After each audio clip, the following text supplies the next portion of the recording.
ठीक है जी। पहला स्ट्रोक है सेक्शन स्ट्रोक। तो सेक्शन को हम क्या इसे सेक्शन क्यों बोल रहे हैं, देखो ऐसा है, ये तो हो गया ये इंजन के बारे में इतना तो आप सब जान ही गए हो गया। ये हमारे पास पेट्रोल इंजन है तो यहाँ पे लिखेंगे हम हमेशा स्पार्क। ये मैंने आपके लिए छोड़ रखा है लिखने के लिए, क्योंकि ये डायग्राम बिल्कुल दोनों एक ही जैसे होते हैं।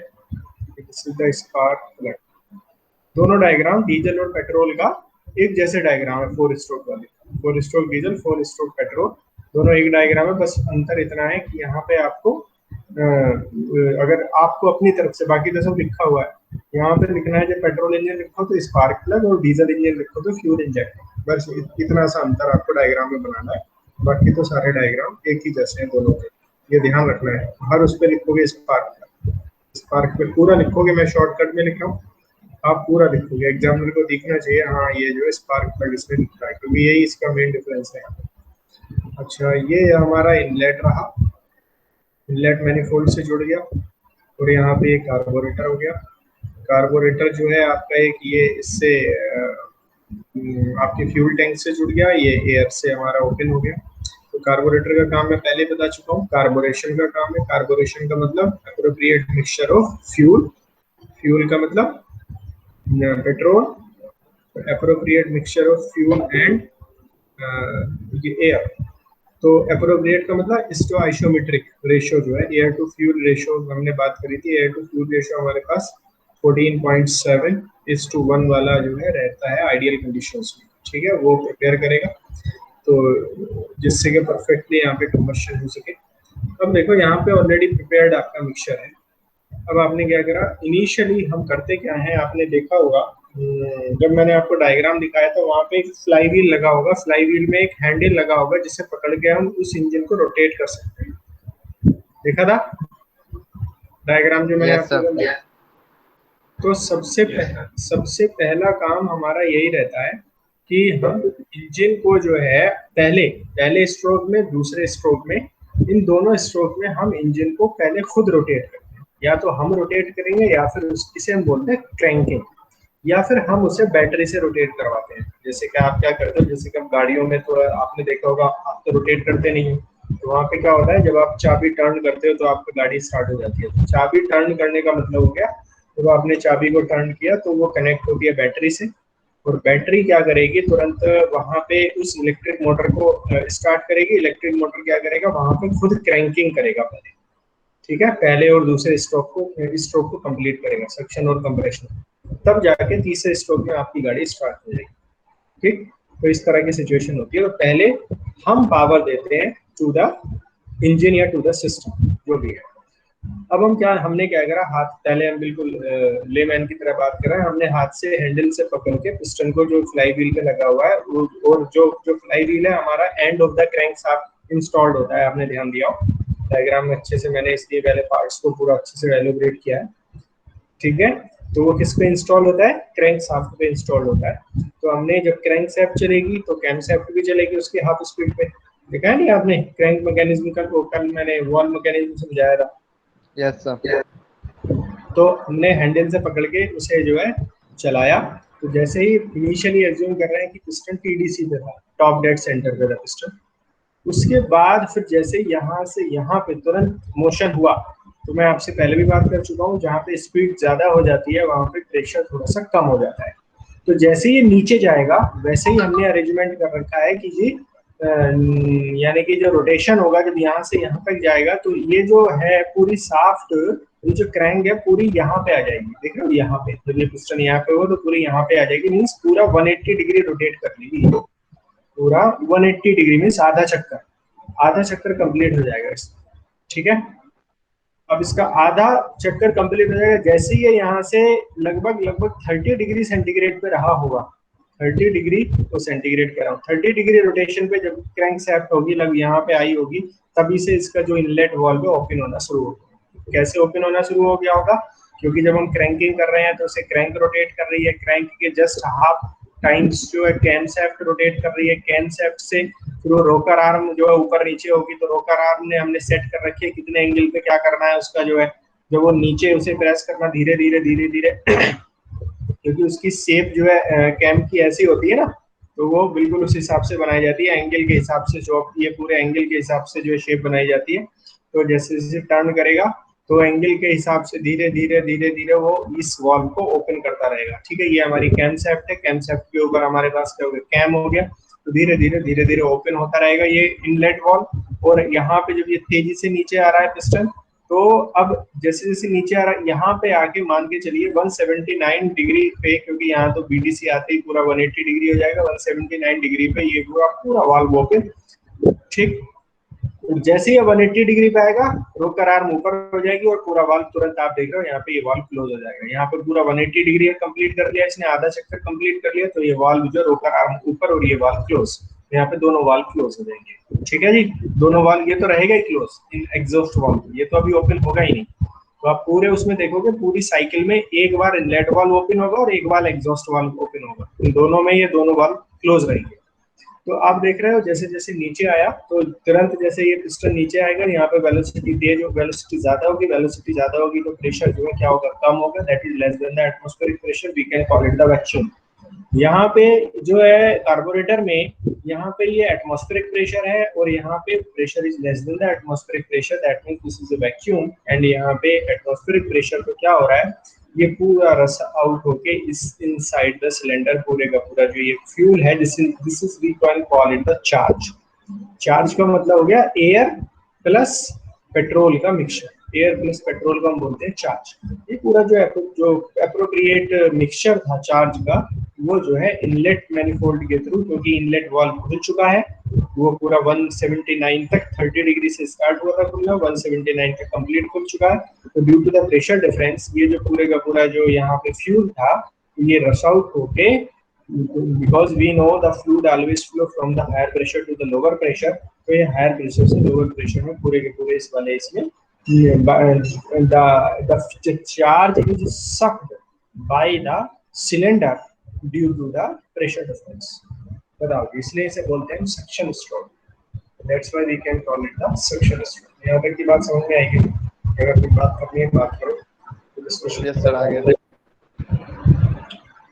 तो यहाँ से इसका लॉजिक भी समझ में आता है कि भाई इसे सेक्शन स्ट्रोक को क्यों बोला जाता है, ये इसलिए बोला जाता है। ठीक है,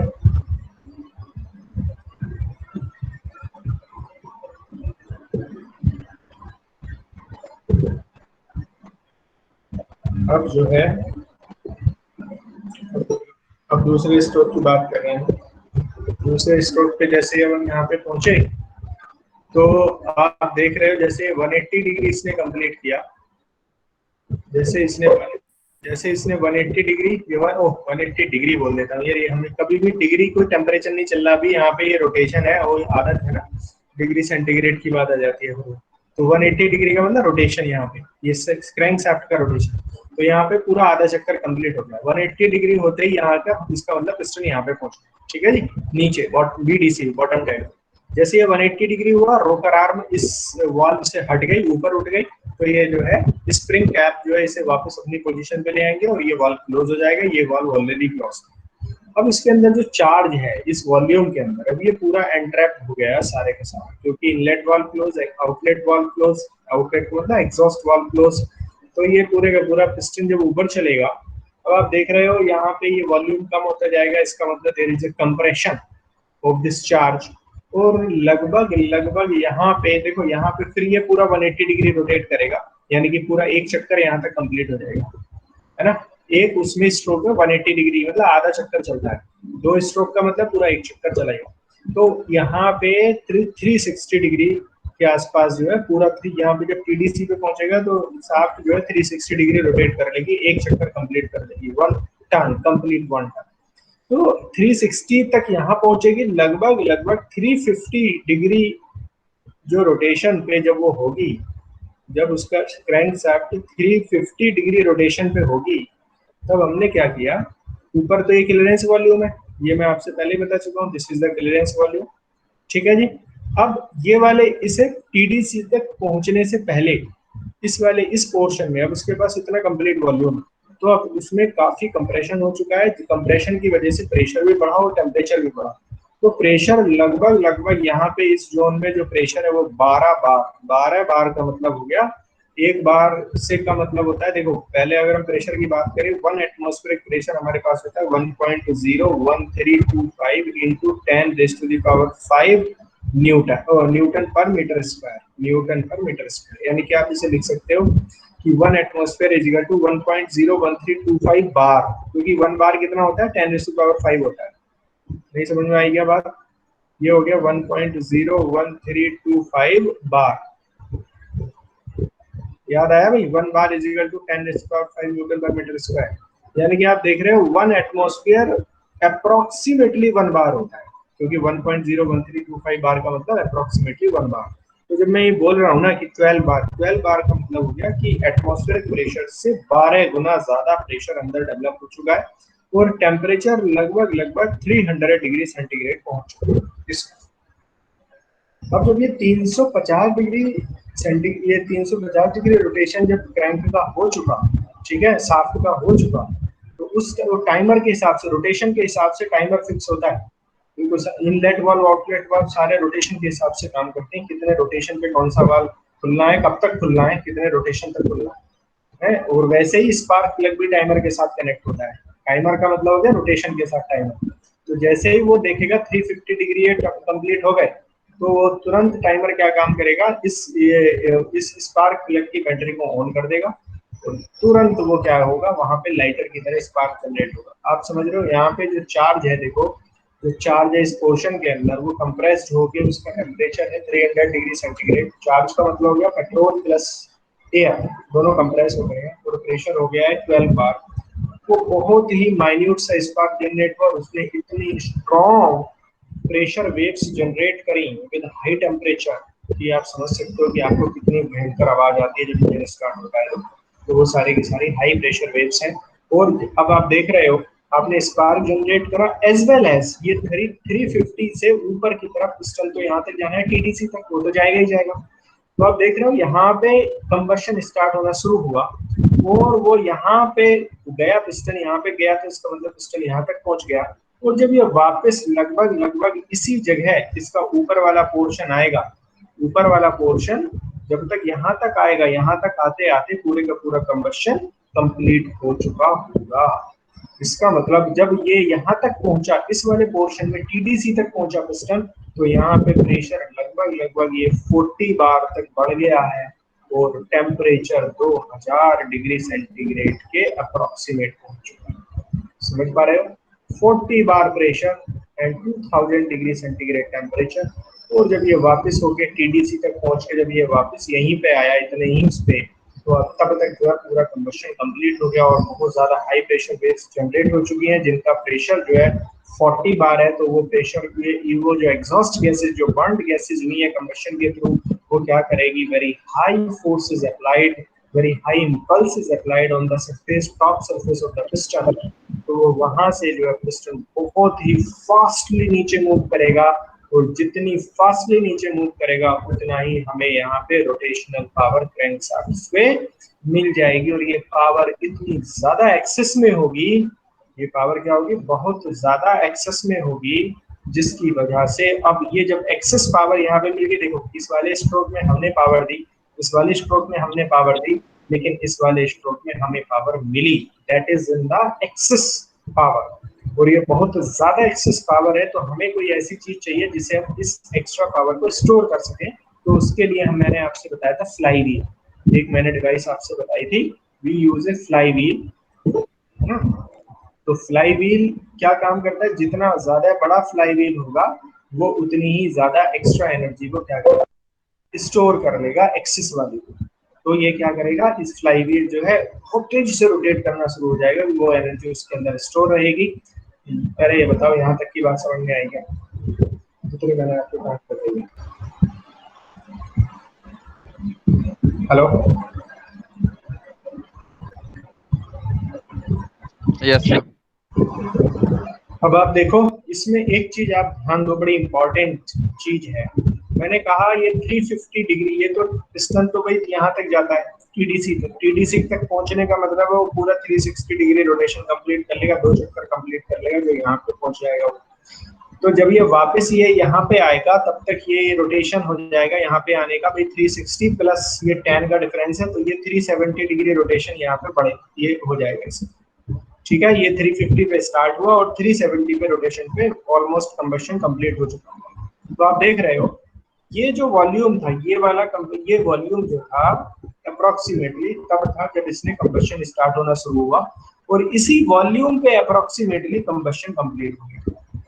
तो थ्योरेटिकली हम बोलते हैं कि भैया जो कंबशन है पेट्रोल इंजन में वो एट कांस्टेंट वॉल्यूम पे होता है, कांस्टेंट वॉल्यूम कि कांस्टेंट वॉल्यूम पे combustion in the petrol engine होता है। इसीलिए बोलते हैं जबकि थोड़ा बहुत वेरी करता है वॉल्यूम, क्योंकि यहाँ से यहाँ तक जाएगा फिर वापस यहाँ पे आएगा, लेकिन ये अप्रोक्सीमेटली कांस्टेंट रहा, तो इसलिए हम बोलते हैं कि जी ये जो है पेट्रोल इंजन जो कंबशन है, जो हमने सिस्टम को एनर्जी दी कि एनर्जी सप्लाई करी सिस्टम को, सिस्टम का मतलब charge air plus fuel, system को जो हमने एनर्जी प्रोवाइड करी वो जो है वो एट कांस्टेंट प्रेशर पे और कांस्टेंट वॉल्यूम पे करी।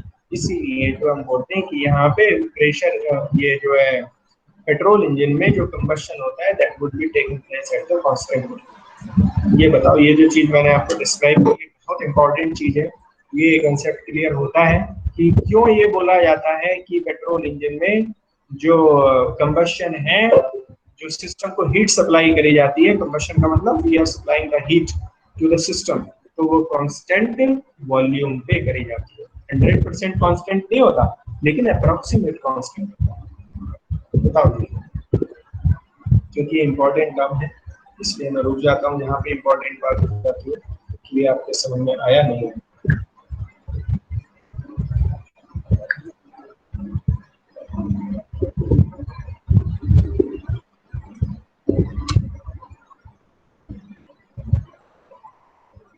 अगर किसी को नहीं समझ में आया तो बात कर सकता है।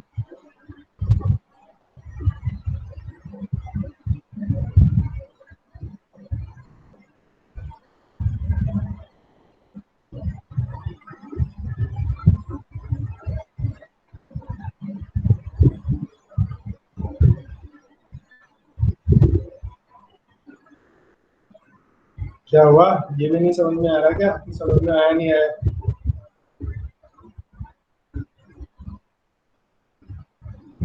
हेलो, आप बोलिए सर। नहीं है सर। नहीं आया? तुम तो पूछो ही मत, तुम तो अभी जो है ज्वाइन हुए हो, समझ रहे हो? यही तो फायदा है इस वाले ऐप में, मुझे ये पता रहता है कौन कब ज्वाइन हुआ है। सर पता ही नहीं था सर, मैसेज ही नहीं पढ़े थे। हाँ तो तुम मत पढ़ो मैसेज, मैंने तो टाइम पे कर दिया था मैसेज। अब तुम्हारे पढ़ने ना पढ़ने के ऊपर थोड़ी ना रहेगी काम। अब तुम ना पढ़ो जिंदगी भर तो मैं क्लास नहीं लूंगा। बोलो। लेंगे सर, क्यों नहीं लेंगे। तो फिर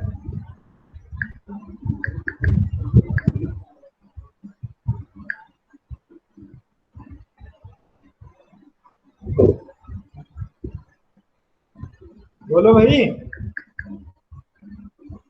क्योंकि मैं अगला क्वेश्चन ये। हाँ सर वो एक्सपेंशन स्ट्रोक के पास क्या लिखा हुआ है सर, वो एफ बता दीजिए। क्या कह रहे हो इसके सर पास? एक्सपेंशन स्ट्रोक के नीचे, एक्सपेंशन स्ट्रोक के नीचे जो लिखा हुआ है आप लिखे हैं जो एफएल वाला, एफएल वाला वर्ड। ये एक्सपेंशन स्ट्रोक के नीचे फ्लाईव्हील लिखा हुआ है। ठीक है सर। फ्लाईव्हील क्या काम करता है बताओ भाई? एक्सपेंशन स्ट्रोक का मतलब है पावर स्ट्रोक। पावर स्ट्रोक में तो पावर स्ट्रोक इसे क्यों बोलते हैं? क्योंकि इसमें पावर हमें मिलती है। अब तक तो पहले और हाँ पावर हमें मिलती है, स्टोर करता है। हाँ क्योंकि इसमें हम पावर देते हैं, इस स्ट्रोक में, इस वाले स्ट्रोक में भी हम पावर देते हैं, इसमें हमें मिलती है पावर। इंजन से हमें पावर मिलती है और वो बहुत ज्यादा मिल जाती है, तो उसे हमें स्टोर करने के लिए कुछ तो चाहिए, तो हम उसे फ्लाईव्हील में स्टोर कर देते हैं। क्योंकि हम शुरुआत में ही पावर देते हैं, बाकी कभी पावर नहीं देंगे, क्योंकि ये जो एक्सेस पावर है वो फ्लाईव्हील में स्टोर हो जाएगी, रिजर्व में चली जाएगी। जब अगले स्ट्रोक में, मतलब ये तीसरे चौथे लास्ट वाले स्ट्रोक में, और फिर पहले और दूसरे स्ट्रोक में, तीनों स्ट्रोक्स में जो अब नेक्स्ट पावर की जरूरत पड़ेगी वो ये सारी पावर फ्लाई व्हील से ही वापस लेंगे। जो ये एक्सेस में इसने दे रखी है ना, वो वापस ये इस वाले स्ट्रोक को देगा फ्लाई व्हील, फिर आगे पहले और दूसरे स्ट्रोक भी इसमें स्टोर्ड एनर्जी से ही, इसमें स्टोर पावर से ही ये जो है चलेंगे। हमें तो बस पहले और दूसरे में पावर देनी पड़ती है। एक बार जब इंजन स्टार्ट हो गया फिर ये जो है इसमें इतनी ज्यादा पावर जनरेट हो जाती है कि ये चौथे स्ट्रोक को पहले और दूसरे स्ट्रोक को अपने आप ही उसी पावर से फ्लाई व्हील से लेके अपने आप ही चलाता है। इसमें हमें ज्यादा पावर मिल जाती है।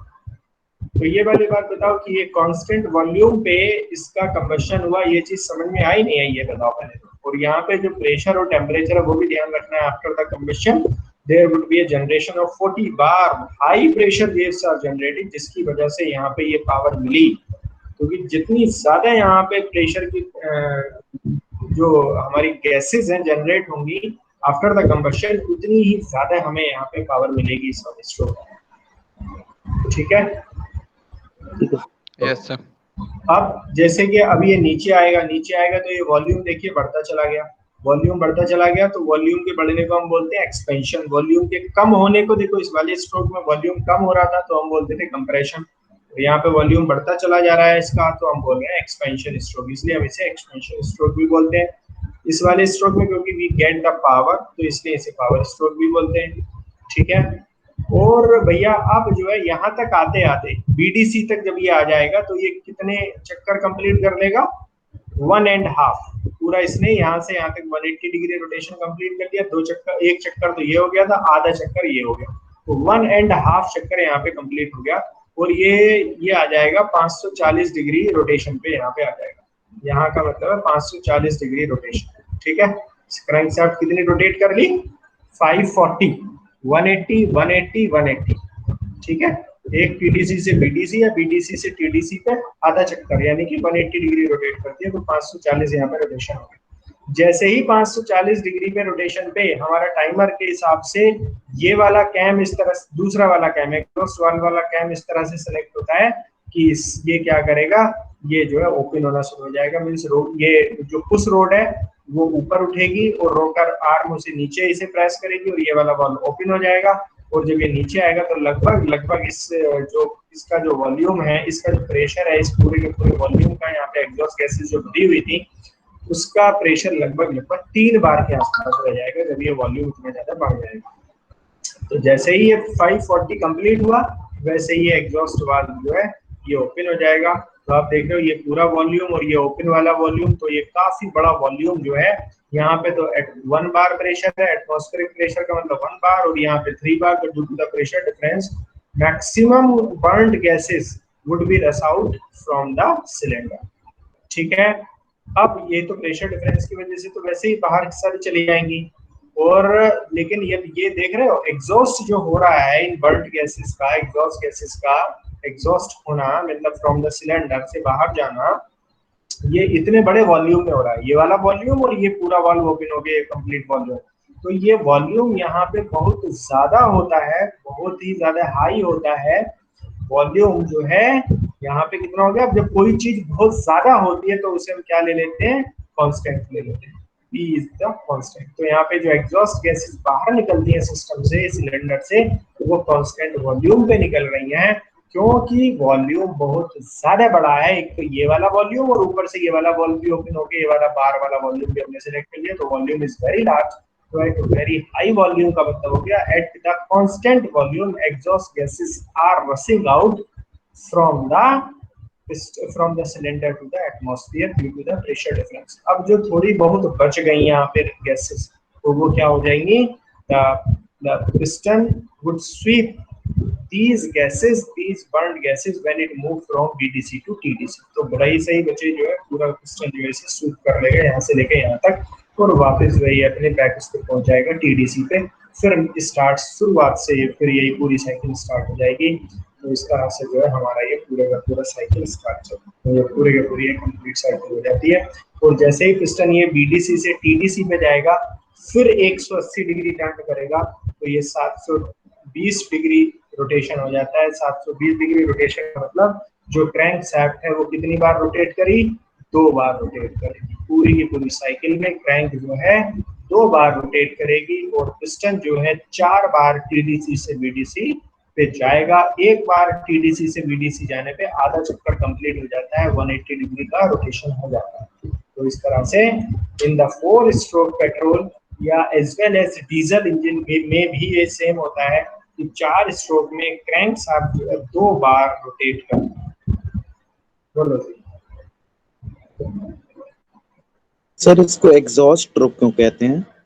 एग्जॉस्ट स्ट्रोक इसलिए कहते हैं क्योंकि जो बर्न्ड गैसेस हैं वो यहाँ से एग्जॉस्ट होती हैं, बाहर निकलती हैं। इन्हें हम एग्जॉस्ट गैसेस भी कहते हैं क्योंकि जो बर्न्ड गैसेस है ना, जो स्मोक है, जो आफ्टर द कंबशन जनरेट हुई, उन्हें हम एग्जॉस्ट करते हैं फ्रॉम द सिलेंडर।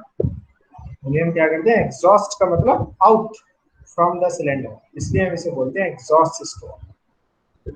ठीक है सर, थैंक यू। तो यहाँ पे 2 चीजें बड़ी इंपॉर्टेंट हो गई। एक तो कंबशन जो है पेट्रोल इंजन में एट कांस्टेंट वॉल्यूम हो गया। दूसरा, जो एग्जॉस्ट गैसेस बाहर निकली इन द एग्जॉस्ट स्ट्रोक, जो बर्न्ड गैसेस बाहर निकली इन द एग्जॉस्ट स्ट्रोक, वो कांस्टेंट वॉल्यूम पे निकली। तो यहाँ पे जो कंबशन होता है वो भी कांस्टेंट वॉल्यूम पे होता है और जो एग्जॉस्ट गैसेस बाहर निकलती है वो भी कांस्टेंट वॉल्यूम पे ही निकलती है। ठीक है जी, बोलो। Yes sir. उसके बाद जो है ये सारी चीजें आप पढ़ लीजिए।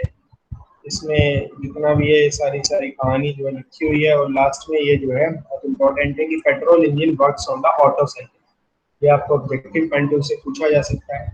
जबकि डीजल इंजन तो डीजल साइकिल पे वर्क करता है, जबकि पेट्रोल इंजन जो है ऑटो साइकिल पे वर्क करता है। क्योंकि ऑटो आगे करके कुछ नाम था उनके साइंटिस्ट के नाम पे, ये जो है ऑटो साइकिल रख दिया गया। तो इसलिए आप इसे याद रखना कि ऑटो साइकिल जो पेट्रोल इंजन है it works on the auto cycle, जबकि diesel engine is works on the diesel cycle. तो ये ध्यान रखना है, ऑटो साइकिल मतलब हो गया पेट्रोल इंजन। और मैंने आपको बताया था, देखो अगर हम पीवी और टीएस डायग्राम आपने 11th-12th में पढ़े होंगे, तो पीवी और टीएस डायग्राम अगर हम उनके बनाएं तो आप देख रहे हो यहाँ पे 0, देखो ये जो है पॉइंट, ये इस पॉइंट को अगर हम देखें, ये तो है हमारे पास बीडीसी बॉटम डेड सेंटर और ये है हमारे पास टीडीसी टॉप डेड सेंटर। ठीक है, तो ये इसका मतलब ये जो वॉल्यूम हो गया ये स्वेप्ट वॉल्यूम हो जाएगा और ये जो वॉल्यूम होगा यहाँ से यहाँ तक वो क्लियरेंस वॉल्यूम। ठीक है जी, बात समझ में आई? क्लियरेंस वॉल्यूम टीडीसी से और ये पिस्टन हेड के बीच की डिस्टेंस होती है। तो ये सिचुएशन है हमारे पास। अब देखो ये जो लाइन है, यहाँ पे ये लाइन थोड़ी सी ऐसे बनानी है, हल्की सी, जैसे थ्योरेटिकल डायग्राम है इसलिए इसने सीधी बना दी, अदरवाइज एक्चुअल डायग्राम में ये जो है थोड़ी सी हल्की सी इंक्लाइंड होती है, क्योंकि exhaust, this is the exhaust stroke, 0 से 1 स्ट्रोक जो है ना, और सक्शन स्ट्रोक, यहाँ पे जो फ्यूल है वो कार्बोरेटर से सक किया जाता है due to the pressure difference. तो यहाँ पे प्रेशर थोड़ा ज्यादा होता है, एटमॉस्फेरिक होता है। जब पिस्टन टीडीसी से बीडीसी पे जाता है तो वहाँ पे प्रेशर डिफरेंस, थोड़ा सा प्रेशर कम हो जाता है। तो इसके इस लाइन को सीधी ना बना के हल्की सी टिल्ट कर लेना। ये आपको बनानी तो सीधी है क्योंकि थ्योरेटिकल डायग्राम है, लेकिन मैं समझाने के लिए कह रहा हूँ कि ये ओरिजिनली ये लाइन जो है थोड़ी सी टिल्ट ओरिजिनल डायग्राम में होती है, क्योंकि ये थ्योरेटिकल है तो आप इसमें सीधी बनाना, लेकिन समझना कि ये सीधी नहीं, हल्की सी प्रेशर को कम करती है पॉइंट 1 पे जो है, जिसकी वजह से प्रेशर डिफरेंस की वजह से जो फ्यूल है वो सक हो जाता है इन द सिलेंडर। तो ये तो सेक्शन स्ट्रोक हो गया। अब उसके बाद हम 1 से लेके 2 तक हम क्या करते हैं कि वो जो है क्या होता है, कंप्रेशन स्ट्रोक होता है कि जो सक फ्यूल है वो क्या होता है, कंप्रेस होता है, इनलेट और एग्जॉस्ट वाल्व दोनों बंद रहते हैं। तो यहाँ पे हम बोल रहे हैं आइसेंट्रोपिक कंप्रेशन, क्योंकि ये पूरी की पूरी जो साइकिल है वो आइडियल साइकिल है। मैं पहले ही बता रहा हूँ स्टैंडर्ड आइडियल साइकिल है। तो आइडियल साइकिल में ऐसा मान के चलते हैं ये जो प्रोसेस हो रहा है कंप्रेशन का या एक्सपेंशन का, वो रेसिप्रोकेटिंग यानी कि रिवर्सिबल प्रोसेस। रिवर्सिबल प्रोसेस आपने पढ़े होंगे कि दुनिया में रिवर्सिबल कुछ नहीं है, सिर्फ एक आइडियल कहानी है, अजम्पशन है। तो इसलिए अब उसमें ज्यादा नहीं जा रहा हूँ, ये मान के चलो कि दिस इज आइडियलाइजेशन, कि ये परफेक्टली। ये कौन है भैया, बैरियर राज कौन है, ये आना चाह रहे हैं बैरियर राज, पता नहीं कौन ज्वाइन हो गया, ज्वाइन तो मैंने कर लिया। अब तुम बैरियर राज से करो कुछ भी करो, अटेंडेंस तो तुम्हारे में लगा नहीं पाऊंगा। क्योंकि तुम तो वेरियर रहा हो और वेरियर तो है ही नहीं कोई मेरा क्लास में जो। तो अब यहाँ पे जो है ये जो कंप्रेस हो गया, कंप्रेशन आइसेंट्रोपिक का मतलब हो गया कि ऐसा प्रोसेस जिसमें एंट्रोपी विल रिमेन कांस्टेंट, और एंट्रोपी है उसी प्रोसेस में कांस्टेंट रहती है जो रिवर्सिबल प्रोसेस होते हैं, और एक्चुअल में कोई रिवर्सिबल प्रोसेस होता नहीं, लेकिन हमारा यहाँ पे एजम्पशन है कि this is the reversible process. तो इसलिए जो है हम तो अब इसमें जो है ना ये अब मुझे पता चली ये राहुल चौधरी क्यों फेल हो गए हैं एग्जाम में, क्योंकि राहुल चौधरी क्लास के बाद अटेंड करते हैं। क्लास थी 11:40 तक, तो राहुल चौधरी अब ज्वाइन करे हैं, इसलिए राहुल चौधरी फेल हो गए। अब इस वाले ऐप की यही बड़ा फायदेमंद है, क्योंकि मुझे पता चल जाता है कौन कब ज्वाइन हुआ है इसलिए अब पता चलिए राहुल चौधरी क्यों नहीं पास हो पाए नकल करने के बावजूद, क्योंकि नकल भी वही कर पाता है जिसे ये पता हो कि लिखना क्या है, बिना उसके तो कोई नकल भी नहीं कर पाता। तो अब जो है हमारे पास, अब देखो यहाँ पे कंपैरिजन कंप्लीट हो गया। अब 2 से 3 पे क्या हो रहा है, यहाँ पे कंपैरिजन हो गया, 2 से 3 में क्या हो रहा है, यहाँ पे कंबशन हो रहा है। मैं आपसे बता रहा था कि 150 डिग्री, ये जो मैंने आपसे बताया था डायग्राम में यहाँ पे कि ये 150 टू 350, ये 350 से हमने स्पार्क जनरेट कर दिया और ये 370 तक कंबशन कंप्लीट हो गया। इसका मतलब ये हो गया कि भैया ये जो 350 तक ये रहा और 370 यहाँ तक पहुंचा होगा, 370 डिग्री रोटेशन, यहाँ तक कंबशन कंप्लीट हो गया। आप देख रहे हो इस लाइन को मैंने, क्योंकि ये आइडियल डायग्राम है, स्टैंडर्ड डायग्राम है, तो इसमें जो है ये लाइन सीधी सीधी है कि यहाँ पे volume that will remain constant. मैंने आपसे कहा था कि यहाँ पे कंबशन जो होता है उसमें हम सिस्टम को हीट सप्लाई करते हैं, तो यहाँ पे हीट सप्लाई हो रही है इन द कंबशन, और कंबशन मैंने आपसे बताया था that will taken place at a constant approximately at a constant volume. तो यहाँ पे जो प्रेशर रहा था लगभग 2 पे, दूसरे पॉइंट में मैंने अपने आपसे बताया था 12 बार, और जब कंबशन हो गया था तो वहां पे प्रेशर पहुंच गया था 40 बार के आसपास। ठीक है, अब उसके बाद फिर हमारे पास एक्सपेंशन हुआ था, एक्सपेंशन में फिर वो पूरे का पूरा वॉल्यूम एक्सपेंड हुआ, और हमें जो है यहाँ पे जब हम आए थे तो यहाँ पे लगभग रह गया था 3 बार प्रेशर, और जैसे ही फिर वो एग्जॉस्ट गैसेस बाहर निकली तो वो देखो फिर अगेन कांस्टेंट वॉल्यूम है, कांस्टेंट वॉल्यूम पे निकली क्योंकि हमने वॉल्यूम बहुत ज्यादा बड़ा हो गया था, तो हमने माना कि भाई कांस्टेंट है, तो ये देखो क्यू आर, यहाँ से हीट रिजेक्ट हो रही है। अब इसमें हीट रिजेक्ट हो रही है, इसका क्या मतलब है, क्योंकि आपने देखा होगा जो बर्न्ड गैसेज हैं, जो एग्जॉस्ट गैसेज हैं, उनका टेम्परेचर जो है बहुत ज्यादा होता है। अगर आप उसके साइलेंसर के पीछे हाथ लगा दो तो हाथ जल जाएगा आपका। इसका टेम्परेचर लगभग 120 से 150 डिग्री सेंटीग्रेड होता है।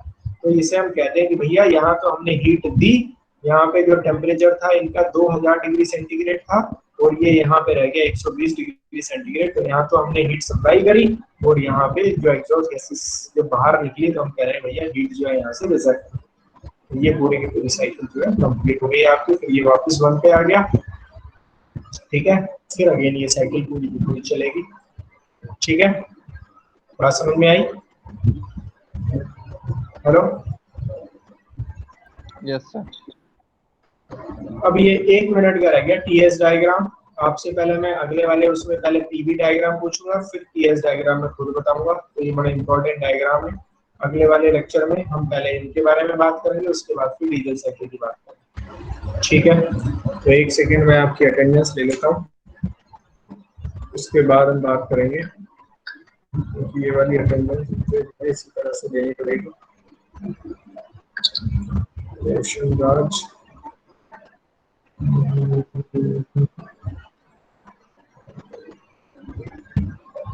बहुत कम स्टूडेंट हैं, चलो ठीक है, now you can leave your class.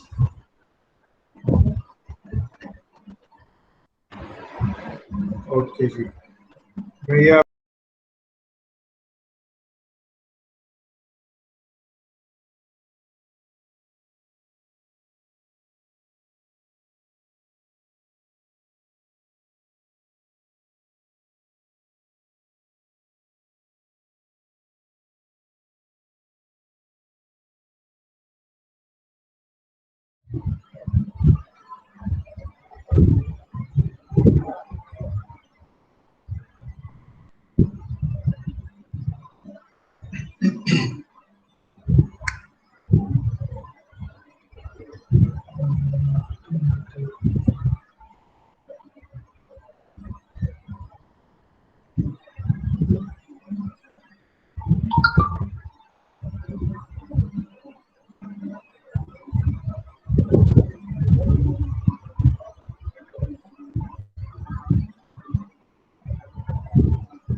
Start करता है। ये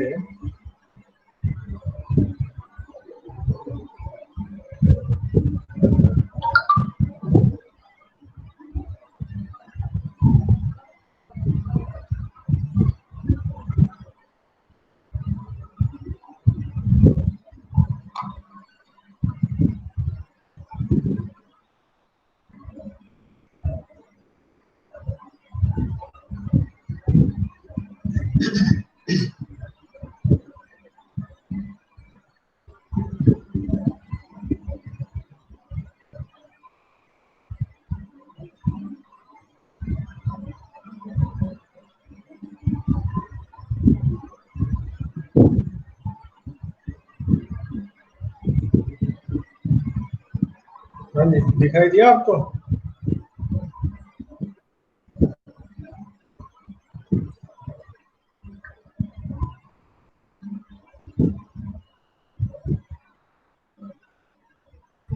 चलो फिर देखते हैं। तो सुबह मॉर्निंग में मेरी बात हुई थी, क्या था उसमें? ये है अपनी इसलिए डाली थी मुझे।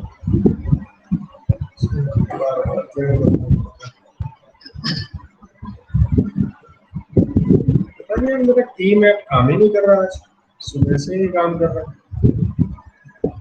क्या हो गया? वो उसकी वेबसाइट खोल रहा हूँ, टीम की जो है वो भी नहीं, माइक्रोसॉफ्ट की वो भी नहीं ओपन हो रही।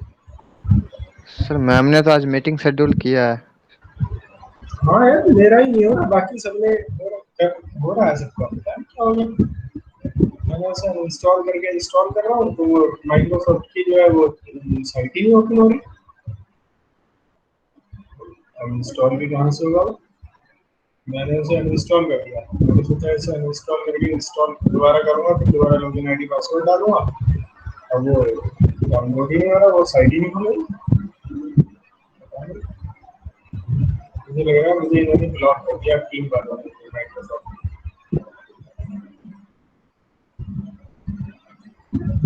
ये आदमी जो है सही नहीं काम कर रहा है। हाँ जी, बताओ। सुबह से लगा पड़ा हूँ वही काम, उसी पे जो है दिखा रहा। अब एक से पूछा था यहाँ के एडमिन से कॉलेज के, मुझे भाई ये क्या हो रहा है? ये तो पहली बार ही है जो कभी प्रॉब्लम फेस आउट हुई है मेरे सामने। तो उसने कहा सर एक बार अनइंस्टॉल करके दोबारा इंस्टॉल करो। तो उसमें तो कहानी चेंज हो गई, तो अनइंस्टॉल भी हो गया, दोबारा इंस्टॉल भी नहीं हो रहा। चलो होगा, आगे भी होगा। एक्चुअली यार वो साइट ही बोल रहे हैं, इंस्टॉल कहाँ से होगा? माइक्रोसॉफ्ट की उससे होगा ना, साइट से। तो वो साइट ही नहीं खुली है।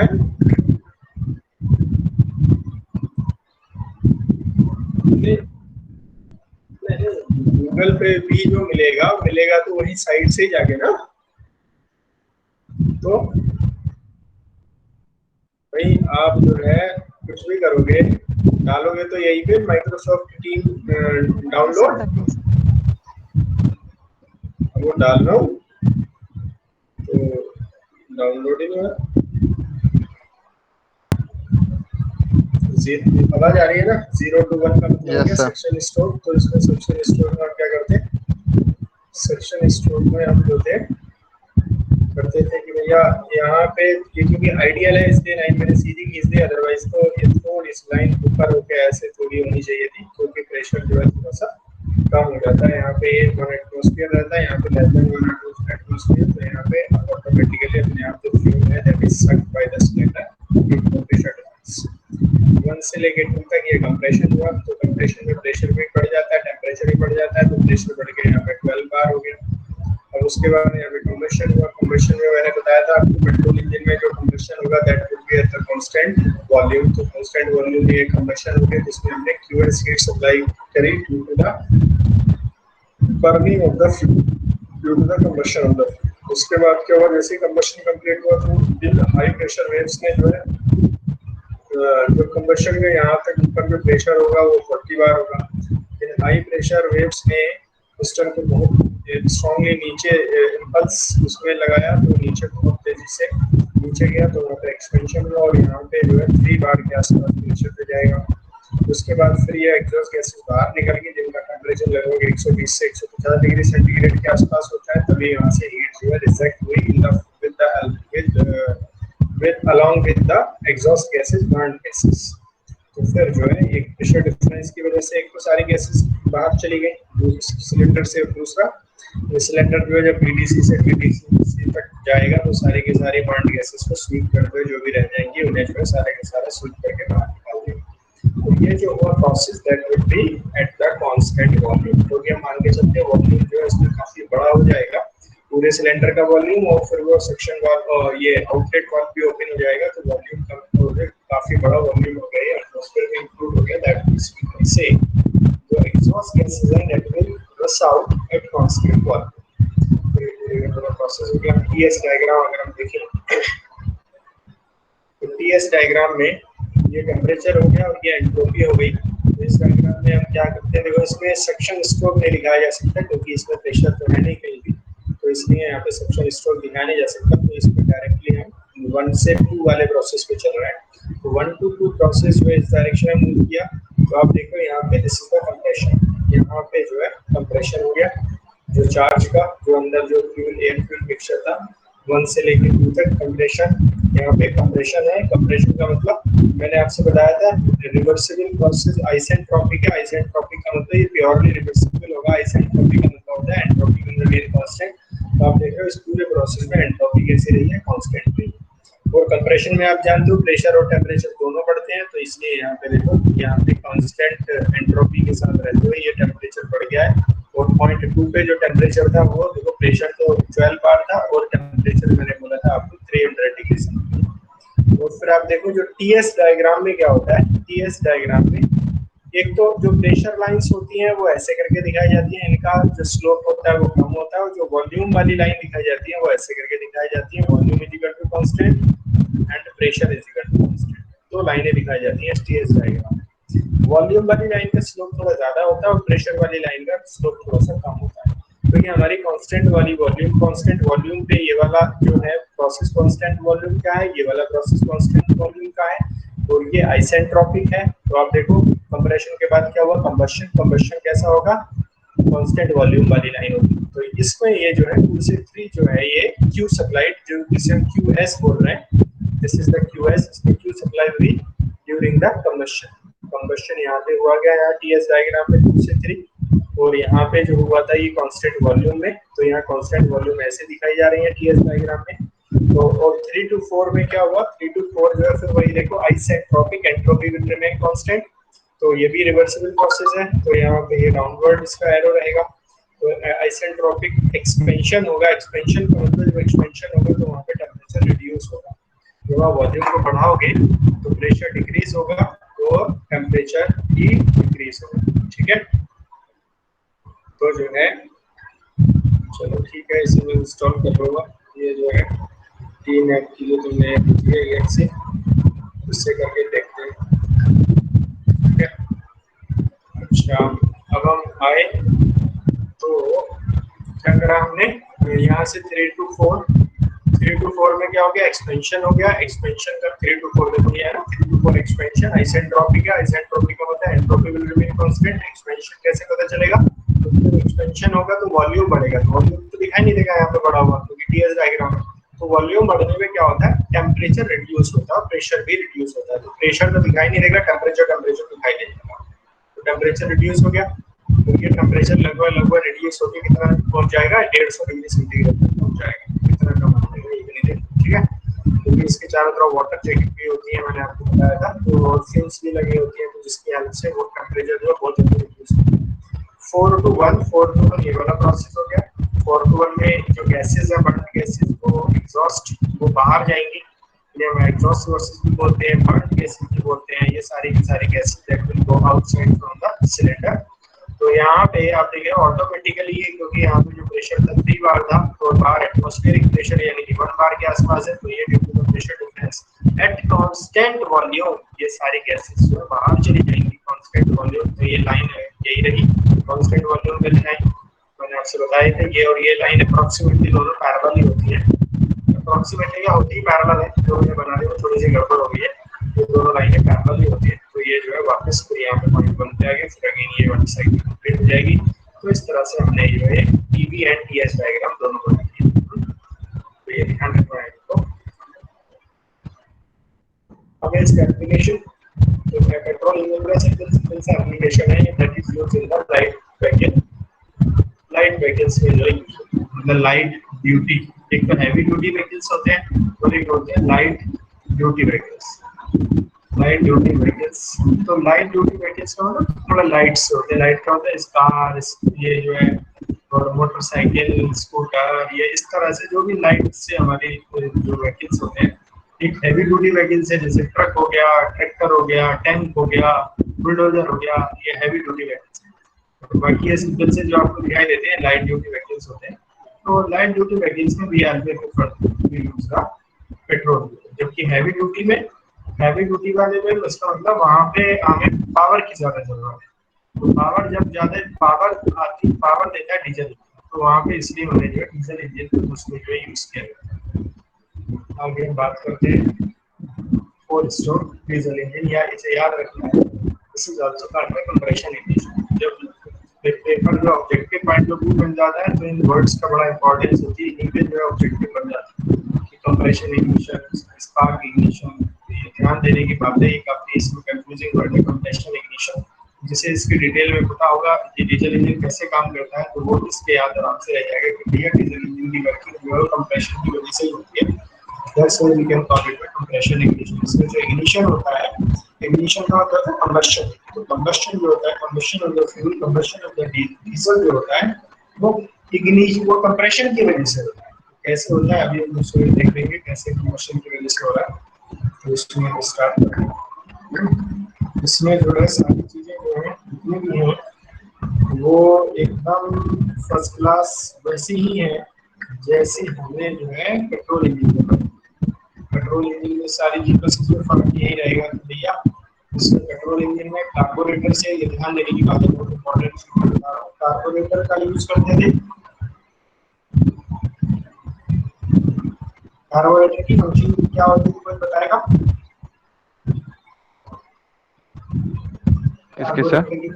कार्बोरेटर की फंक्शनिंग क्या होती है? सर वो फ्यूल और ऑक्सीजन को मिक्स करता था।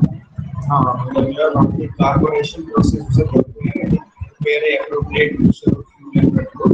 वो जो मिक्सचर होता है वो गैसेस फॉर्म में ही होता है ना, वेपर फॉर्म में जिसे, तो गैसेस फॉर्म में दोनों का मिक्सचर होता है, तभी वो बहुत जल्दी से साउंड कराता है in the cylinder due to the pressure difference. तो यहाँ पे क्या होता है कि वो नहीं, इस तरह से इसमें थोड़ी सी इसकी वर्किंग थोड़ी सी चेंज है। देखने में सब कुछ वही है, सारा डायग्राम वही है, सब कुछ वही है, लेकिन एक तो इसमें हम कार्बोरेटर यूज नहीं करते। यहाँ पे देखो, ये इस एक ध्यान सबसे ज्यादा देना है कि यहाँ पे मैंने दोनों डायग्राम बिल्कुल सेम बना रखे हैं, डीजल इंजन का भी वही है, पेट्रोल इंजन का भी वही है, बस दोनों में फर्क क्या करना है आपको जो बताना है कभी। तो ये फर्क है कि भैया जब यहाँ पे मैं डीजल के लिए डायग्राम बनाऊंगा तो यहाँ पे लिखूंगा fuel injector, this is the fuel injector, चारों जगह ये फ्यूल इंजेक्टर, फ्यूल ये फुल फॉर्म में लिखना, शॉर्ट फॉर्म फ्यूल इंजेक्टर, ठीक है। फ्यूल इंजेक्टर का मतलब जो पेट्रोल इंजन में हम यहाँ पे क्या करते हैं, पेट्रोल इंजन में हम यहाँ पे करते थे स्पार्क प्लग, वहाँ पे स्पार्क जनरेट करना पड़ता था, स्पार्क प्लग, लेकिन यहाँ पे हमें स्पार्क भी जनरेट नहीं करना, यहाँ पे हमें फ्यूल देना है, उसको जो है पेट्रोल में फ्यूल पहुँचाना है, वो बताऊंगा कैसे पहुँचाना। यहाँ पे एक तो ये वाला डिफरेंस हो गया। दूसरा डिफरेंस कि यहाँ पे ये जो था इनलेट था आपका, ये इनलेट मैनिफोल्ड ये वाला, इनलेट मैनिफोल्ड कनेक्ट होता था किससे, इनलेट मैनिफोल्ड कनेक्ट होता था कार्बोरेटर से। तो यहाँ पे कार्बोरेटर नहीं यूज करना, ठीक है, यहाँ पे कार्बोरेटर का यूज नहीं होना है, यहाँ पे हम क्या यूज करेंगे, यहाँ पे यूज करेंगे हम ये रहेगा, इसे हम बोलेंगे, इसे हम बोलेंगे यार वो filter, air filter. This is the air filter, ये एयर फिल्टर है। और ये लगभग इसकी बहुत अच्छी क्वालिटी का एयर फिल्टर होता है, लगभग 3000 रुपए के आसपास इसकी कॉस्ट होती है इस एयर फिल्टर की। तो यहाँ पे इसकी जगह, कार्बोरेटर की जगह we use the air filter. तो ये एयर को बहुत फिल्टर्ड वे में, मतलब उसमें से सारी डस्ट वगैरह सारी चीजें निकाल के तब यहाँ से परफेक्ट या प्योर एयर जो है यहाँ से बचेगा। तो देखो प्रोसेस वही है, जो जो डिफरेंस आते रहेंगे वो मैं बताता रहूंगा। एक तो यही वाली बात होगी, यहाँ पे फ्लूइड इंजेक्टर यूज होगा, nucleus spark plug, and we do not use the carburetor in this process, in this diesel engine, and we use the air filter। तो अकेले एयर यहाँ पे हम लेंगे इस बार। जैसे अब पुराना वही तरीका, बहुत सारी चीजें पुरानी वाली है कि भैया इनिशियली हम क्रैंकिंग करेंगे, पहले स्ट्रोक और दूसरे स्ट्रोक में। इसके आपने देखा नाम बिल्कुल सब कुछ वही है, डायग्राम सब कुछ वही है, इसलिए मैंने इनका नाम और डायग्राम बिल्कुल सेम डिट्टो रख दिया, जिससे कि आपको कोई समझने में दिक्कत हो नहीं। इसमें आप देख रहे हो फ्यूल जो है वो बीडी, फ्यूल क्या नाम है, इनिशियली हम इसमें क्रैंकिंग करेंगे। क्रैंकिंग का मतलब है जो फ्लाईव्हील इस वाली क्रैंक शाफ्ट से एक साइड में जो है एक फ्लाईव्हील पता होगा, फ्लाईव्हील पे हम एक हैंड स्टैंड होता है जिससे पकड़ के ऐसे पूरी की पूरी क्रैंक शाफ्ट को रोटेट करते हैं। तो उसकी हेल्प से हम करेंगे, अदरवाइज हम बैटरी का यूज कर सकते हैं, जिससे हम ऑटोमेटिकली ये स्टार्ट हो जाएगा। मैं मैनुअल वे में समझा रहा हूँ। मान लीजिए हाथ से अगर इसे रोटेट करें तो इनिशियली जो पिस्टन था वो डीडीसी पे था, जैसे आप इसे तुरंत फास्ट मूवमेंट करोगे तो ये बीडीसी पे आएगा, बीडीसी पे आएगा तो तुरंत वेलोसिटी बढ़ी तो प्रेशर रिड्यूस हुआ, प्रेशर पूरे वैक्यूम से क्रिएट हो जाएगा यहाँ से यहाँ तक इस रीजन में हाई वेलोसिटी की वजह से। वैक्यूम का मतलब है pressure is less than 1 atmosphere. आप देख रहे हो ये इनलेट मैनिफोल्ड से जुड़ा हुआ है, इनलेट मैनिफोल्ड के आगे जो एयर फिल्टर लगा हुआ है। तो वहां से अब क्या होगा, due to the pressure difference, क्योंकि यहाँ पे एटमॉस्फेरिक प्रेशर है और यहाँ पे pressure is less than 1 atmosphere, तो फिर यहाँ पे जो है जो ये एयर है that is filtered by the air filter and rush into the cylinder during the pressure। ये जो है इस तरह से सिलेंडर का सक्शन स्ट्रोक। याद रहे इसमें हमने सिर्फ एयर आई है ना, प्योर होके एयर आई है, वहाँ पे फिल्टर्ड एयर आई है। तो जबकि पेट्रोल इंजन में क्या आता था, एयर प्लस पेट्रोल दोनों का मिक्सचर आता था। ये बात क्लियर है? उसमें क्या आता था, पेट्रोल प्लस एयर दोनों का मिक्सचर आता था, इसमें अकेली और अकेली क्या आई है, एयर। तो ये पहला स्ट्रोक कंप्लीट हो गया। तो उसमें ध्यान देने की बात है, जैसे उसमें क्या होता था, ये सब चीज जो है सेम रहेगी, यहाँ से यहाँ तक ये पूरा 180 डिग्री रोटेट कर लेगा, पूरा 180 डिग्री रोटेशन कर लेगी, तो इस जो आधा टर्न कंप्लीट कर लेगी, 1/2, है ना। अब जब ये लगभग यहाँ से 30 से 40 डिग्री सेंटीग्रेड, 30 से 40 डिग्री रोटेशन पे साफ होगी, लगभग यहाँ कहीं आसपास, तब से बाल ओपन होना शुरू हो गया, नीचे होना शुरू हो गया ब्रोकर आर्म की हेल्प से। और फिर धीरे धीरे जैसे 179 के आसपास डिग्री रहेगी तब ये पूरा कंप्लीट हो जाता है, जिसकी वजह से सारी की सारी जो ये फिल्टर्ड एयर है दैट विल बस इनटू द सिलेंडर। अब ये पहला stroke complete, first stroke is called second stroke. बताओ यहाँ की क्या दिक्कत? No sir. सेकंड स्ट्रोक में क्या है, सेकंड स्ट्रोक में यहाँ पे जैसे ही बीडीसी वापस बैक होगा, इसका मतलब ये पूरा 180 डिग्री टर्न हो चुका है। और भैया ये जो ऊपर मूव करेगा तो आप देख रहे हो जैसे जैसे वॉल्यूम कम होता जाएगा, यहाँ पे फिल्टर्ड एयर है तो इस एयर का जो है क्या होगा, कंप्रेस हो गई है। यहाँ पे सेकंड स्ट्रोक कंप्रेशन स्ट्रोक, यहाँ पे एयर कंप्रेस होके ये कितनी हो जाएगी, एयर कंप्रेस होती रहेगी, that means due to the compression इसका टेम्परेचर भी बढ़ेगा as well as pressure. Due to the compression process there is a increment of the pressure as well as temperature। ठीक है भाई, बोलो। Yes sir. Yes sir. फिर अब यहाँ पे थोड़ा सा डिफरेंस है प्रोसेस है। पिछली बार हमने पेट्रोल इंजन में क्या करा था, इसे यहाँ तक लगभग पूरा 360 डिग्री टर्न कर जाएगा यहाँ तक, तो हमने 350 या 345 के आसपास जो है यहाँ पे स्पार्क जनरेट कर दिया, इसे ऊपर तक कंप्रेस नहीं किया था एयर फ्यूल मिक्सचर को, लेकिन इस बार हम इसे ऊपर तक कंप्रेस कर देंगे, TDC तक, ऊपर तक। ऐसा क्यों कर दें? क्योंकि इस बार हमारे पास स्पार्क लग रही है, तो इसलिए हम इस बार खतरा नहीं उठा सकते। हम चाहेंगे कि भैया ज्यादा से ज्यादा कंप्रेशन हो, इससे ज्यादा कंप्रेशन हो नहीं सकता क्योंकि इसके ऊपर पिस्टन जा नहीं सकता, इसलिए इससे ज्यादा इस एयर का कंप्रेशन हो नहीं सकता, क्योंकि कंप्रेशन में हमारे पास टेम्परेचर भी बढ़ेगा और हमारे पास प्रेशर भी बढ़ेगा। हमें यहाँ पे इम्पोर्टेंट चीज है टेम्परेचर, क्योंकि हम इतना मैक्सिमम कंप्रेशन करना चाहते हैं, क्योंकि हम चाहते हैं कि भैया उससे जितना भी ज्यादा कंप्रेस करके टेम्परेचर बढ़ाया जा सकता हो कंप्रेस्ड एयर का, उतना बेटर है। क्यों? क्योंकि हमारे पास कोई स्पार्क प्लग नहीं है। इसलिए अगर टेम्परेचर कम रह गया तो फिर इसमें अपने आप, जिसे कहते हैं ना सेल्फ इग्निशन अपने आप नहीं होगा इन दिस डीजल। तो इसलिए हम चाहते हैं कि यहाँ पे टेम्परेचर मैक्सिमम हो, और मैक्सिमम तभी हो सकता है जब कंप्रेशन TDC तक हो। ठीक है, बात समझ में आई? इसलिए हम ये कंप्रेशन TDC तक कर रहे हैं। जैसे ही आपने कंप्रेशन TDC तक करा, तो जैसे ही ये यहाँ पे पहुंचता है, ठीक है, तो ये जब यहाँ पे पहुंचने के जस्ट मान लीजिए फ्रैक्शन ऑफ सेकंड पहले, ये जो है 360 था, तो 359 डिग्री पे अगर मैं इसका प्रेशर और टेम्परेचर देखूं, तो प्रेशर लगभग इसमें 20 बार जनरेट हो जाता है, और टेम्परेचर लगभग इसमें 350 डिग्री सेंटीग्रेड के आसपास हो जाता है। ठीक है जी, बात समझ में आई? और जबकि डीजल का self ignition temperature 210 degree centigrade होता है, 210 डिग्री सेंटीग्रेड, याद रहे, 210 डिग्री सेंटीग्रेड, जबकि इसका टेम्परेचर 300 से 350 पहुंच जाता है कंप्रेस्ड एयर का। जैसे ही ये यहाँ पे TDC तक पहुंची, 360 डिग्री रोटेशन हुआ, तो एक पिस्टन यहाँ पे पहुंच चुका है यहाँ पे, वैसे ही तुरंत यहाँ पे क्या हो जाता है, यहाँ से फ्यूल इंजेक्टर से, यह फ्यूल इंजेक्टर जो है मैंने बताया था आपको, it is a combination of the fuel pump plus nozzle.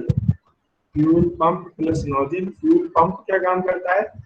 ये प्रेशराइज डीजल भेजता है नोजल के अंदर, मतलब हाई प्रेशर डीजल जो है करके उसे प्रेशर डेवलप करके डीजल को नोजल में भेजता है, जिससे ये प्रेशर एनर्जी नोजल में जाके काइनेटिक एनर्जी में चेंज हो जाती है, और फिर ये स्प्रे फॉर्म करती है, और जो ये स्प्रे के बाद जो आगे ड्रॉपलेट्स निकलती हैं, these are very fine, these are the mist like spray. मान के चलो इस पूरे प्रोसेस को, जब नोजल से बाहर ये डीजल निकलता है, इस पूरे प्रोसेस को हम बोलते हैं एटोमाइजेशन।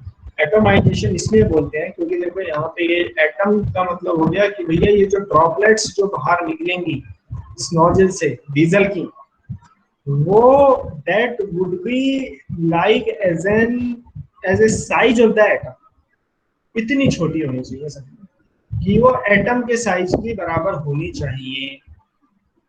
इसका मतलब वो ड्रॉपलेट इतनी छोटी होनी चाहिए कि भाई जैसे ही बाहर निकले तुरंत बहुत ही अच्छे से जो है इसका कंबशन हो जाए। अगर ड्रॉपलेट मोटी होगी, मान लीजिए बड़े साइज की होगी ड्रॉपलेट, छोटी नहीं होगी, बड़ी होगी ड्रॉपलेट, ठीक है, तो क्या होगा?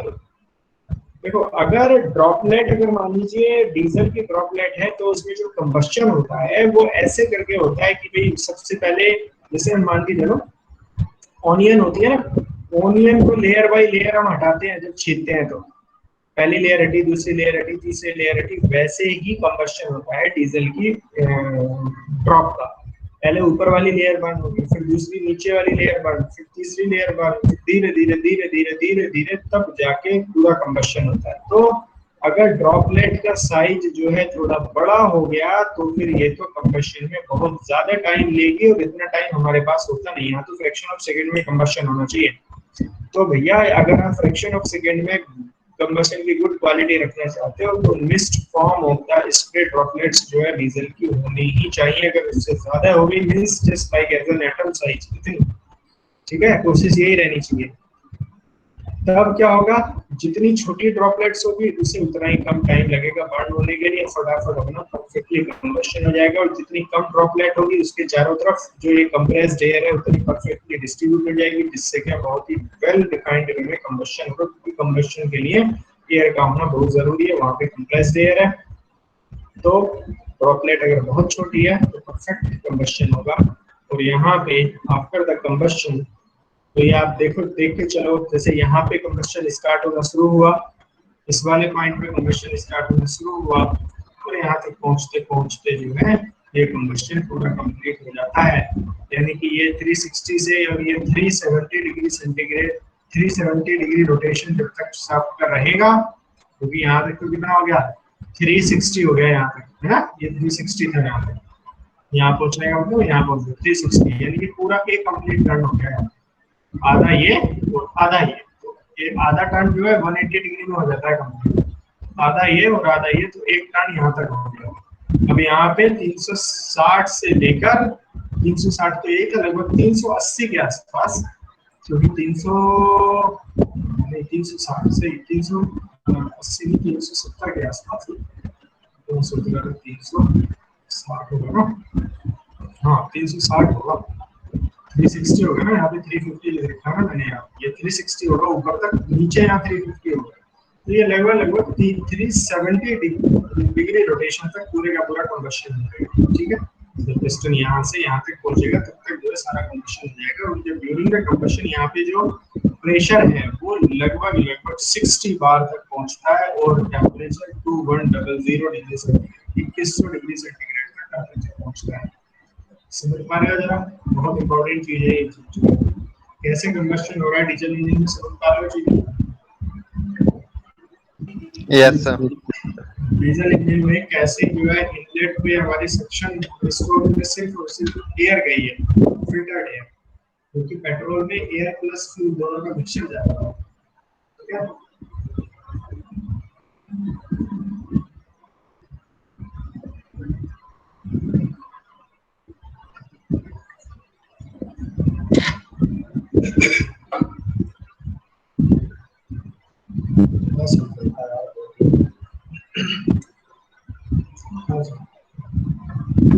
उसके बाद ये स्टूडेंट करने को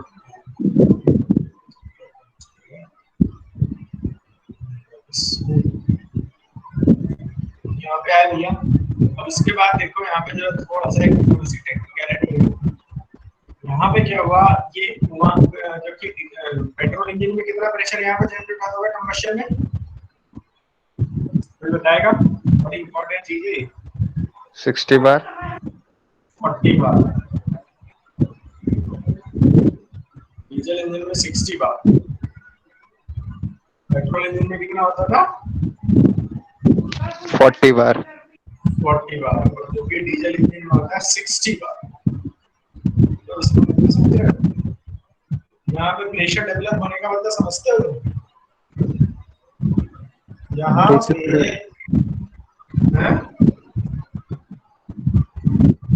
क्या कह रहे हो, कुछ नहीं सही, गलती से।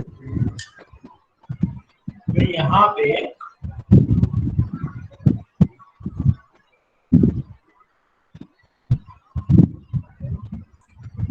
पे प्रेशर डेवलप होने का मतलब ये है,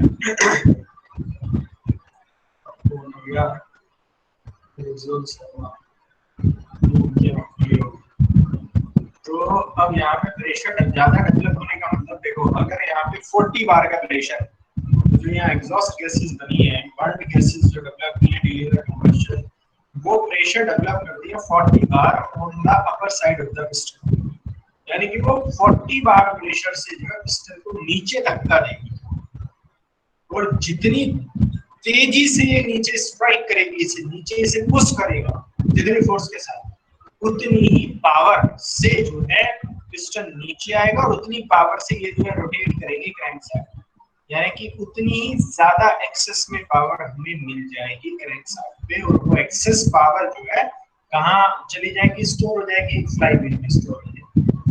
और अगर ये प्रेशर कम रहा तो ये कम इंपल्स के साथ नीचे स्ट्राइक करेगा, जो है पिस्टन धीरे धीरे आएगा, तो यहाँ पे इतनी तेजी से रोटेशन नहीं मिलेगा, हमें पावर कम मिलेगी। यही जैसे जैसे प्रेशर बढ़ता रहेगा वैसे वैसे जो है ये फोर्स बहुत तेजी से ये पिस्टन नीचे आएगा, बहुत तेजी से रोटेट करेगा और उतनी ही ज्यादा पावर हमें मिलेगी। तो यहाँ पे देखो डीजल इंजन में जो पेट्रोल इंजन में 40 बार की गैसेस जनरेट होती है, जबकि पेट्रोल इंजन में 60 बार की प्रेशर गैसेस यहाँ पे जनरेट होती है। तो बताओ यहाँ पे इतनी ज्यादा 20 बार ज्यादा यानी कि बहुत ही ज्यादा प्रेशर से ये क्या करेगा, नीचे की साइड नीचे को जो स्पाइक करेगा पिस्टन को ये गैसेस को। तो यहाँ पे जो पावर मिलेगी आपको वो लगभग लगभग 1.5 गुना ज्यादा जो है उससे मिल जाएगी पेट्रोल इंजन से। और ये एक्स्ट्रा पावर जो है excess power that would be stored in the flywheel. तो ये बात समझ में आई। तो बताओ पावर किसमें ज्यादा जनरेट होती है, प्रेशर डीजल इंजन में या पेट्रोल इंजन में? Diesel engine. और इसकी वजह जानी क्यों डेवलप होती है? ज्यादा प्रेशर एग्जर्ट होता है। ठीक है, during the combustion ये जो एग्जॉस्ट गैसेस हैं वो बहुत ज्यादा प्रेशर को डेवलप करती है पिस्टन के अंदर सिलेंडर के अंदर, जिसकी वजह से बहुत ज्यादा इंपल्स फोर्स जो पिस्टन पे लगता है, जिसकी वजह से वो तेजी के साथ नीचे मूव कर रहा है और इंसान रोटेट होने तेजी से करती है। ये जो रोटेशन है that will B absorbed in the pressure power that will B absorbed in the flywheel. यहां तक की बात समझ में आई? तो डीजल इंजन ज्यादा गर्म भी तो हो जाता होगा as comparison to petrol engine के कंपैरिजन में। हाँ बिल्कुल, तो तभी तो डीजल इंजन में ज्यादा गर्म हो जाता है, उसमें ज्यादा लुब्रिकेशन की जरूरत पड़ती है, उसका मेंटेनेंस तभी तो थोड़ा ज्यादा होता है। हाँ बस यही डिसएडवांटेज है। और सर तो अच्छा हाँ हाँ सर। और अगर मैं आप देखो भाई एक चैम्बर है जिसमें 40 बार का प्रेशर रोकना है और एक चैम्बर है जिसमें 60 बार का प्रेशर रोकना है, तो बताओ चैम्बर किसका स्ट्रॉन्ग होना बनाना पड़ेगा? 60 बार वाला डीजल का। इंजन का ऑब्वियसली 60 बार वाला। इसीलिए यहाँ पे सिलेंडर पिस्टन ये पूरे अरेंजमेंट के साइज जो है ना, सिलेंडर के साइज में कम से कम 10 mm की थिकनेस बढ़ जाती है, जिससे क्या ये पूरे का पूरा जो डीजल इंजन है वो पेट्रोल इंजन से बहुत ज्यादा वेटी होता है। और दूसरी बात और भी वेटी क्या बनता है भाई, जब इसमें 1.5 गुना के ज्यादा 1.5 गुना के आसपास यहाँ पावर हमें मिल जाती है, इतनी एक्सेस में पावर मिलती है, तो भैया इतनी एक्सेस में पावर एब्जॉर्ब करने के लिए हमें फ्लाईव्हील भी तो बहुत ज्यादा बड़ा रखना पड़ेगा यस सर।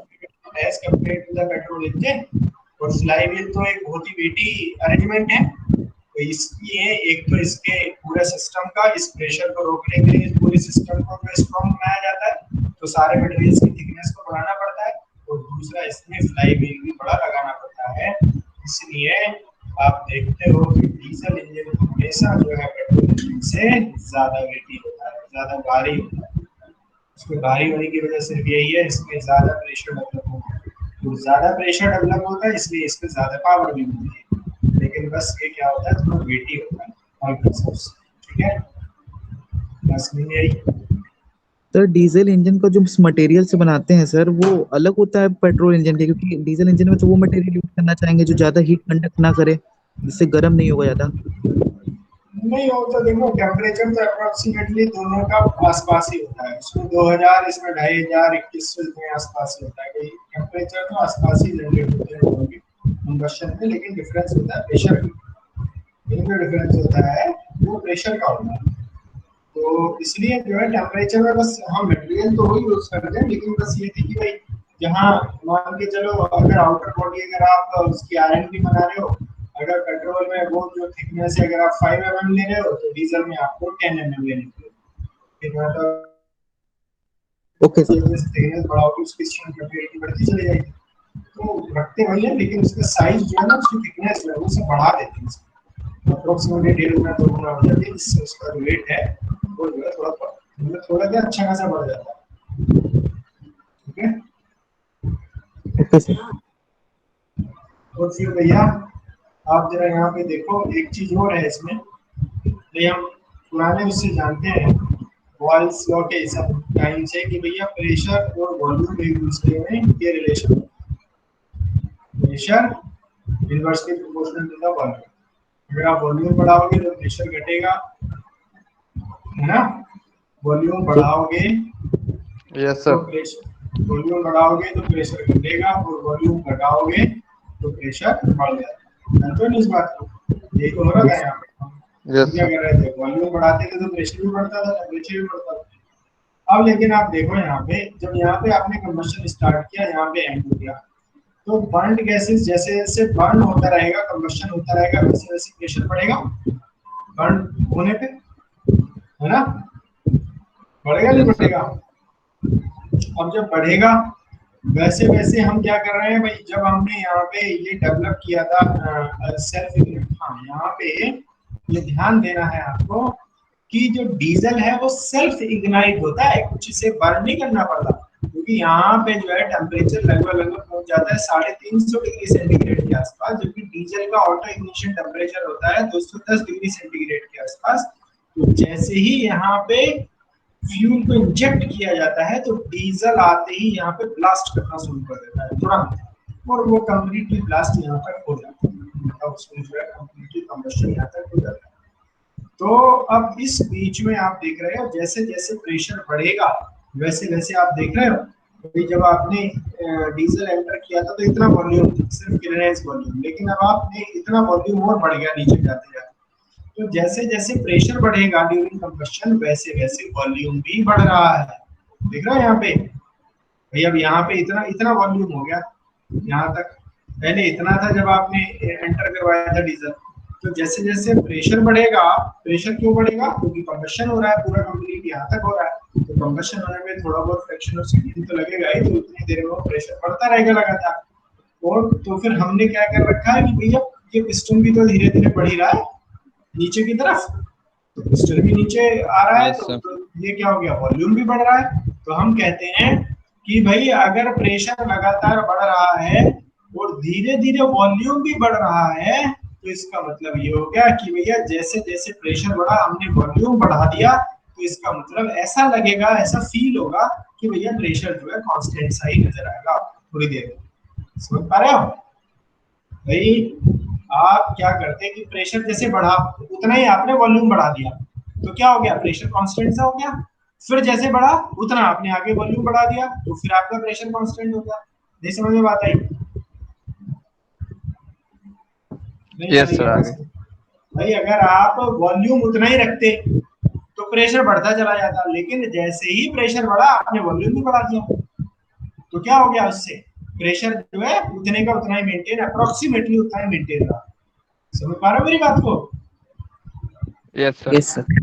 तो इसलिए कहा जाता है डीजल इंजन में जो कंबशन होता है that would be taken place at constant pressure, at constant pressure, जबकि पेट्रोल इंजन में हम कहते थे एट कांस्टेंट वॉल्यूम, जबकि यहाँ पे डीजल इंजन में जो ये कंबशन होता है that would be taken place at constant pressure. बहुत इंपॉर्टेंट याद रखने वाली बात है, ठीक है? तो उसके बाद जो है भैया ये इंपॉर्टेंट काम हो गया। उसके बाद जब यहाँ नीचे पहुंचेगा, यहाँ तक एक्सपेंशन हो गया, एक्सपेंशन में तो टेम्परेचर कम हो जाता है, प्रेशर भी कम हो जाता है, तो यहाँ पे आते आते 3 बार जो है प्रेशर रह जाएगा। तो जब ये यहाँ से फिर ये नया स्ट्रोक स्टार्ट हो गया तो हाफ टर्न यहाँ तक चला गया, तो यहाँ से यहाँ तक हाफ 1.5 टर्न इसमें रोटेट कर लिया क्रैंकशाफ्ट, क्योंकि देखो आधा टर्न ये, आधा टर्न ये, आधा टर्न ये, है ना, 1.5 हो गया। अब देखो ये पूरा चक्कर यहाँ से यहाँ तक हमारे पास हो गया 450, कितना हो गया भाई, 360, हाँ 540 डिग्री जो है रोटेशन यहाँ पे क्रैंकशाफ्ट का आ गया है। जब यहाँ पे बीडीसी क्योंकि यहाँ पे आते हैं इसका मतलब ये, तो यहाँ पे जो पिस्टन अभी जो है 3 बार का प्रेशर जो है अंदर है, जैसे ही 540 टर्न कंप्लीट हुए शाफ्ट के, क्रैंकशाफ्ट के, तो वैसे ही टाइमर के हिसाब से ये एग्जॉस्ट वाल्व जो है जो कैम सेट हमारी लगी हुई थी वैसा अरेंजमेंट करके रखते हैं कि भैया जैसे ही 540 टर्न कंप्लीट हो, 540 डिग्री रोटेशन कंप्लीट हो, वैसे ही एग्जॉस्ट वाल्व ओपन हो जाएगा। तो यहाँ से होते हुए जैसे ही पिस्टन ऊपर मूव करेगा एग्जॉस्ट वाल्व ओपन होना शुरू हो जाएगा। और यहाँ आप देख रहे हो ये क्या होगा, यहाँ पे 3 बार, यहाँ पे 1 बार, तो due to the pressure difference बहुत सारी गैसेस तो अपने आप ही बस आउट होकर बाहर चली जाएगी। जो रही सही बची है वो जो है जब पिस्टन यहाँ से यहाँ जाएगा तो बाकी सारी गैसेस बाहर हो जाएंगी। और आप देख रहे हो ये पूरे का पूरा जो प्रोसेस है इसमें जो वॉल्यूम है काफी ज्यादा है, पूरा पिस्टन पूरा सिलेंडर का वॉल्यूम पड़ा हुआ है, बाहर से ये सारा ओपन हो गया, तो यहाँ पे volume is very large, that means we can say this process will happen at constant volume. तो जो गैसेस एग्जॉस्ट होंगी वो एट कांस्टेंट वॉल्यूम में एग्जॉस्ट होंगी, ठीक है। तो इसमें जो है बाकी पीवी एंड टीएस डायग्राम पर बनाना, इसकी आपकी अटेंडेंस ले लो एक सेकंड।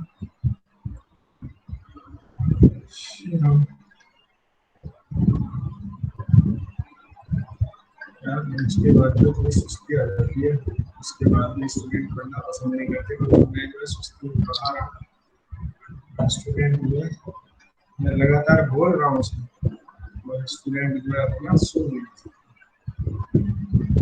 डायरेक्टली अपना सुन रहा है।